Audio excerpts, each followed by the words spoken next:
আমরা অনেক দিন পরে বাংলাদেশে খেলা দেখবো। আমরা অনেক দিন পরে বাংলাদেশে খেলা দেখবো। এই যে টি-20 বিশ্বকাপ গেল, টি-20 বিশ্বকাপের একটা হেলো আমি দেখছি না। টি-20 বিশ্বকাপের একটা হেলো আমি দেখছি না। বাংলাদেশ থাকলে হেলা হারক আর জিতক, একটা হেলা দেখবার জন্য একটা আগ্রহী থাকে, একটা হেলা দেখলে ভালো লাগে।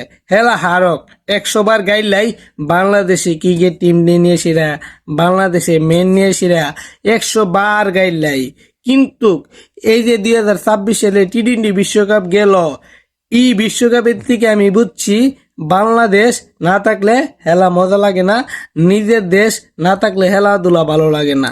কারণ বাংলাদেশ ক্রিকেট টিম অনেক দূর আগায় দিছে, বাংলাদেশের ক্রিকেট টিমরা অনেক দূর আগায় গেছে, কিন্তু খেলাধুলার সময় এলে এরা পারে না।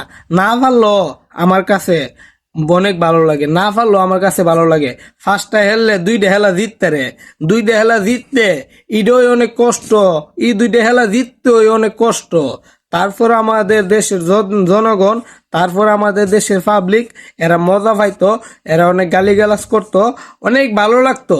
কিন্তু 2026 সালে বিশ্বকাপ বাংলাদেশ জেনে নাই, 2026 সালে বিশ্বকাপের সময় বাংলাদেশ যে আসিল না, এটা আমাদের কাছে অনেক খারাপ লাগছে।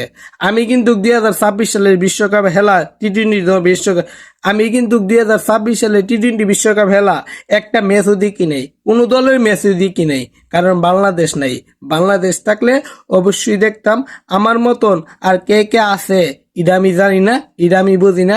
আপনারা জানাবেন কে কে আছেন।